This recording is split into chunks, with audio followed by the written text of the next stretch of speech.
semua adalah kebenaran firman-Mu.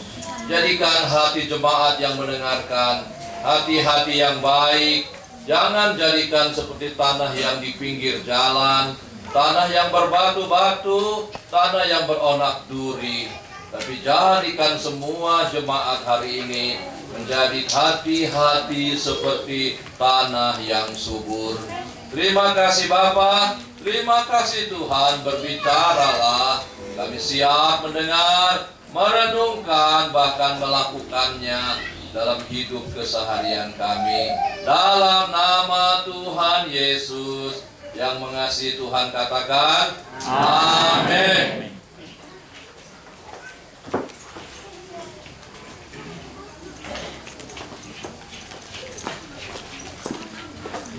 Salam.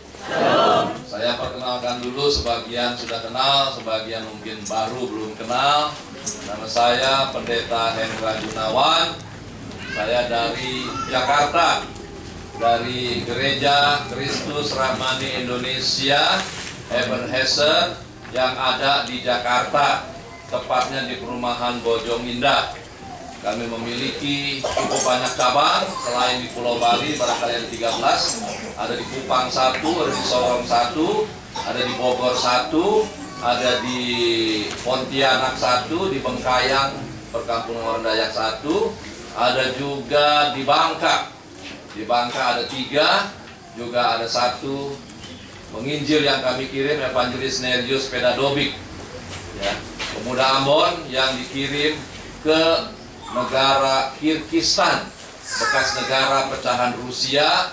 Sudah lebih kurang 5 tahun dia di sana dan sekarang sedang cuti pulang ke Indonesia, dan dia hadir bersama-sama kita. Saya undang bangkit berdiri, menghadap depan belakang, putar balik kanan kiri. Close. 5 tahun dia ada di sana, dia sudah mahir berbahasa Rusia, khotbah bahasa Rusia, doa bahasa Rusia. Dan gereja kita yang satu, sedang jemaat 1 di Jalan Jenderal Sudirman di Tilen Tower, lantai 2, namanya Gereja Mimbar Kristus GKRI Theater of Christ. Dan juga mengirim seorang penginjil, seorang pemuda Batak, Ronald Reagan Nababan. Dia sekarang ada di Beijing, di China, untuk sekolah bahasa dan menjadi penginjil di sana. Saudara-saudara yang dikasih Tuhan, kalau mau dengar suara saya tiap hari Rabu, saudara boleh dengar lewat www.radiopritakasih.com. Itu bisa diakses lewat live streaming, audio streaming. Saudara bisa dengar setiap hari Rabu jam 6 sampai jam 7. Gereja Mimbar Kristus, gereja kedua yang saya gembalakan, sama GKRI juga, itu berudara setiap hari Rabu dan setiap Selasa di Radio Cakrawala dalam bahasa Mandarin. Saya nggak bisa bahasa Mandarin, ada yang menerjemahkan, saudara. Saudara yang dikasih Tuhan, hari ini ada begitu banyak pendeta yang ada di Pulau Bali, khususnya dari GKRI Ebenezer. Dan hari ini kita akan menyaksikan rangkaian acara yang cukup panjang, yaitu ada nanti peresmian POS PI, ada pelantikan pengurus, ada pelantikan panitia Natal, ada juga penyerahan anak, ada juga CD. Jadi saudara bersabar, tapi kalau saudara ada di rumah Tuhan, saudara akan mendapat berkat yang melimpah. Amin. Baik saudara-saudara, kita akan mendengarkan firman Tuhan dari 2 Korintus pasal yang keempat, ayat yang ke-16 saya baca. 2 Korintus pasal 4 ayat yang ke-16, sebab itu kami tidak tawar hati, tetapi meskipun manusia lahiriah kami semakin merosot, tapi manusia batiniah kami dibaharui dari sehari ke sehari. Apa yang membuat kita malas ke gereja? Apa yang membuat kita kendor melayani pekerjaan Tuhan? Apa yang membuat kita mundur sebagai pelayan-pelayan Tuhan? Saya kira kalau kita baru pertama ikut Tuhan, tadi seperti ada baptisan, pasti cinta pertama kepada Tuhan luar biasa. Gereja ini hari ini diresmikan menjadi POS PI, cabang dari GKRI Ebenezer Sinam Jimbaran. Pasti semangatnya luar biasa. Tetapi saudara-saudara, semangat kita itu bisa kendor. cinta kita kepada Tuhan bisa turun. Dan kita harus mewaspadai ini. Apa sebabnya iman kita bisa mandek? Apa sebabnya kecintaan kepada Tuhan bukan terus naik, tapi akhirnya makin merosot tajam? Ada 3 soal, saudara, tapi nggak bisa dibahas semua. Hari ini kalau bisa 2 sudah cukup, saudara-saudara. Yang pertama kita baca tadi, 2 Korintus pasal 4 ayat yang ke-16. Sebab kami tidak tawar hati, tapi meskipun manusia lahiriah kami semakin merosot, namun manusia batiniah kami dibaharui dari sehari ke sehari. Sebab yang pertama, pendeta, majelis, pelayan Tuhan, kita jemaat lebih mengutamakan manusia lahiriah daripada manusia batiniah. Dalam hidup kita sekarang ada 2 hidup yang kita jalani, saudara. Kalau bicara hidup, maka dalam kata Yunani yang pertama itu artinya bios, artinya hidup yang jasmani, hidup yang mesti makan, hidup yang mesti keramas, kalau enggak gatal kepala kita, saudara. Hidup yang mesti minum obat kalau sakit, hidup yang mesti pakaian bagus, hidup yang mesti olahraga, jaga makanan, itu hidup jasmani. Hidup yang kedua dalam kata Yunani artinya zoe, hidup yang batin, hidup yang rohani, hidup yang di dalam, yang gak kelihatan, saudara. Nah, yang sebab pertama, mengapa kita sering mandek imannya, cinta yang meluap-luap akhirnya kempes, karena kita terlalu mementingkan manusia jasmani. Dari pagi sampai malam cuma cari duit melulu, saudara. Kadang-kadang minggu pelayanan kita bilang minggu depan saja. Minggu diajak bos jalan-jalan. Minggu ada upacara adat. Minggu kita lagi resepsi. Semuanya menyangkut soal-soal yang jasmani. Mengapa untuk yang jasmani? Minta maaf, saudara. Saudara boleh makan daging impor dari Amerika, atau daging Kobe beef dari Jepang yang mungkin 1 on bisa 1 juta rupiah. Saudara masuk ke restoran internasional di Denpasar atau di Kute, ada Kobe beef itu 1 on harganya 1 juta rupiah. Kalau makan 200 gram 2 juta rupiah. Itu empuknya luar biasa, saudara. Saya baru tahu ketika saya ada di Eropa, ternyata sapi yang dagingnya empuk sejak dia lahir tidak boleh kerja, saudara. Tidurnya pakai selimut, tidak boleh ada nyamuk di gigitnya, saudara. Minumnya whisky, saudara. Dan setiap hari dipijit, dimasak, saudara. Maka dagingnya empuk bukan main. Kalau saudara mau empuk seperti itu, minum whisky, saudara. Tapi nggak bertenaga. Jadi, kalaupun saudara makan daging yang paling mahal, minta maaf, urusannya paling ke belakang. Betul? Saudara cari uang setengah mati dari pagi sampai malam, dari umur 20 sampai umur 70. Apakah ketika saudara mengakhiri hidup ini, itu saudara bisa bawa ke sorga? Tidak bisa, saudara. Kalau orang Tionghoa yang masih belum kenal Tuhan, paling bisa bawa mobil-mobilan, rumah-rumahan, lemari-lemarian yang dari kertas dibakar, saudara. Tapi mengapa untuk hidup yang sementara, untuk hidup yang fana, kita habiskan waktu kita, saudara. Kita boroskan tenaga kita, kita pakai hampir seluruh umur kita, saudara. Padahal itu hanya sementara. Nah, ada hidup yang kedua yang disebut Zoe, everlasting life. Hidup yang tidak pernah akan berakhir, hidup yang tidak ada tepinya, endless life. Anak muda tahu ada endless love. Lagunya enak sekali, saudara. Pernah dengar? Lain kali saya nyanyi, saudara. Makanya nggak cukup kali ini. Kalau hidup yang tidak akan berakhir, kenapa tidak kita boroskan waktu kita, uang kita, pikiran kita, tenaga kita, bahkan umur kita untuk hidup kekal di surga? Ini persoalannya. kita lebih mengutamakan hidup duniawi. Kita lebih memakai waktu kita untuk urusan jasmani. Tapi untuk urusan Tuhan kita tidak pentingkan, saudara. Pada saudara yang dikasih Tuhan, kita harus tahu bahwa hidup kita ini ada dua hidup. Hidup yang pertama memang repot, saudara. Saya umur mau 60, sekarang jaga makan.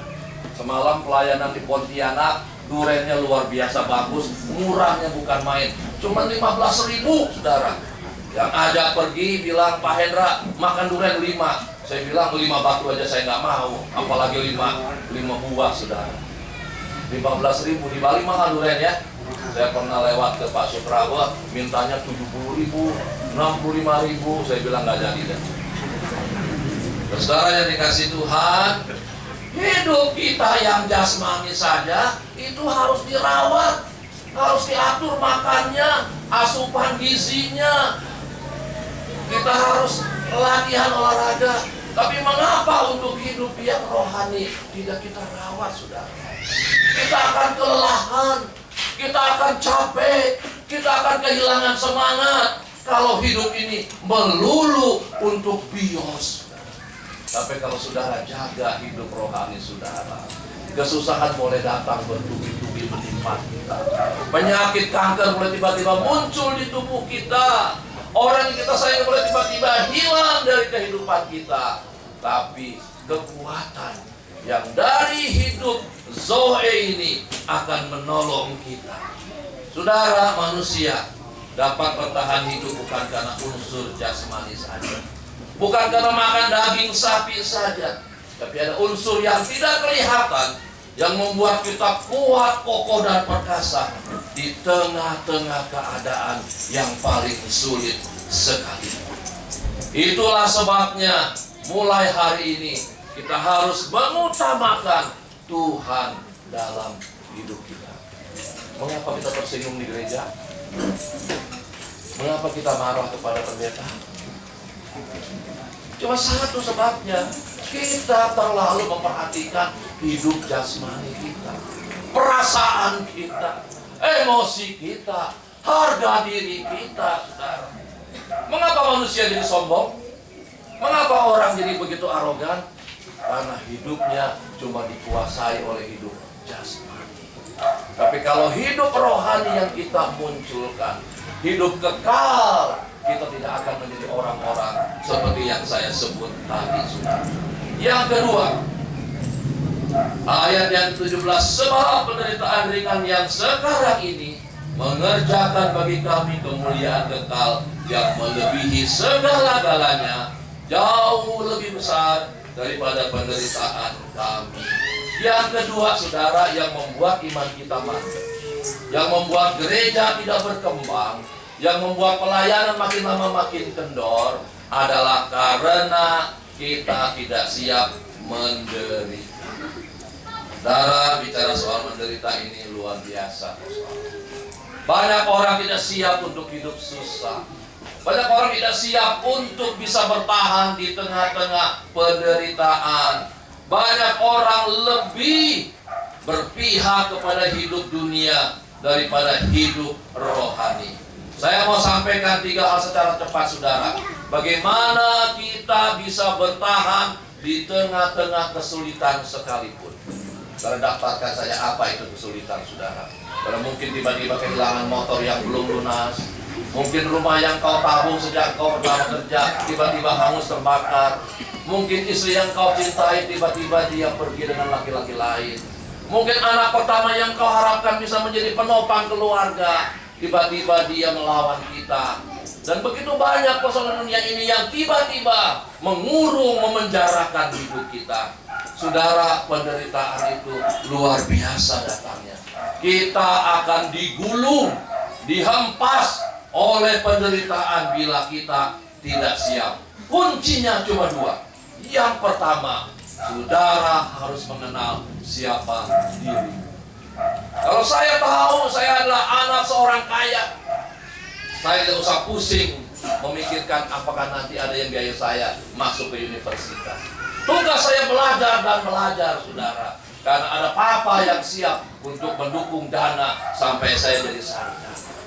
Kalau saya adalah anak seorang dokter, saya nggak perlu khawatir dengan berbagai macam penyakit. Karena saya tahu ada papa, ada ayah, ada bapak saya yang bisa memberi obat dan suntikan kepada saya. Kalau saya tahu saya adalah anak seorang guru, pelajaran yang paling sulit sekalipun tidak akan menggetarkan saya.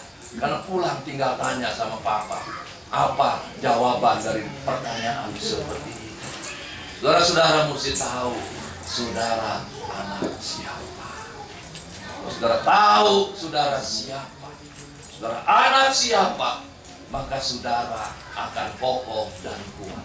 Yohanes 1 ayat 12 firman Tuhan berkata, waktu kita percaya kepada Yesus dan terima Dia sebagai Tuhan dan Juru Selamat, maka kepada kita diberi hak untuk menjadi anak-anak Allah.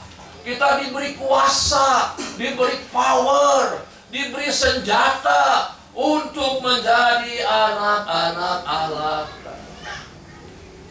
Saudara nggak tahu, saudara punya Bapa yang di sorga, bagaimana saudara bisa kuat menghadapi dunia ini.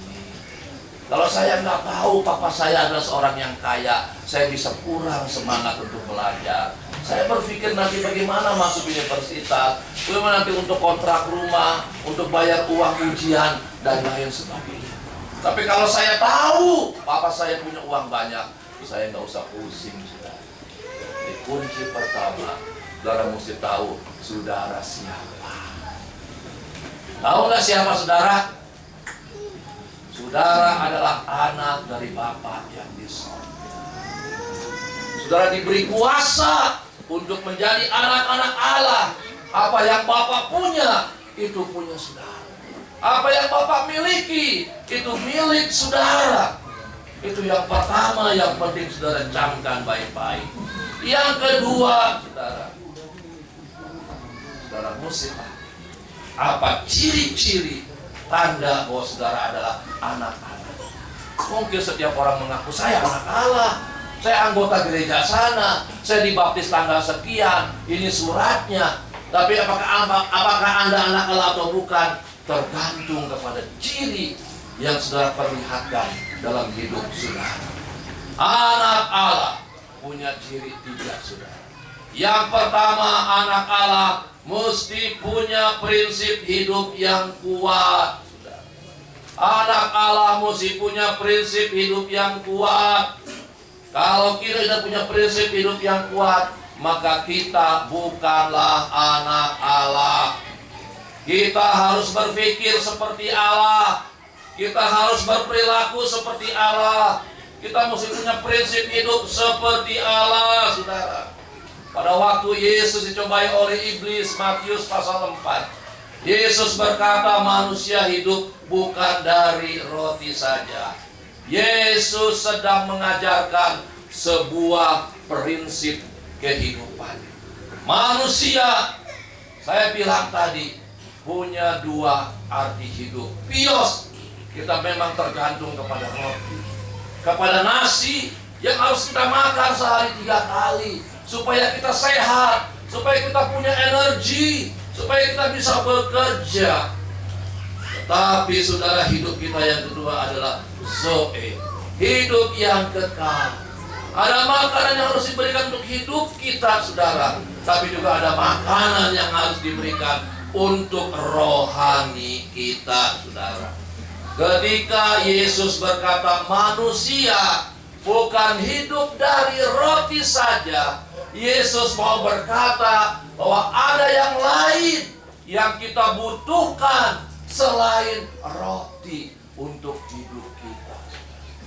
Supaya kita kuat, supaya kita berhasil, supaya kita bahagia, supaya kita sukses, bukan roti saja yang kita perlu. Ada yang lain, saudara. Apa itu? Yesus berkata, firman yang berasal dari mulut Allah. Dan justru kehidupan yang kedua inilah yang menjadi penggerak, menjadi kekuatan dalam hidup kita. Saudara tahu mobil off-road? Jeep yang punya 4 Versnellen, 4 wheel drive, punya double gardan. Mobil itu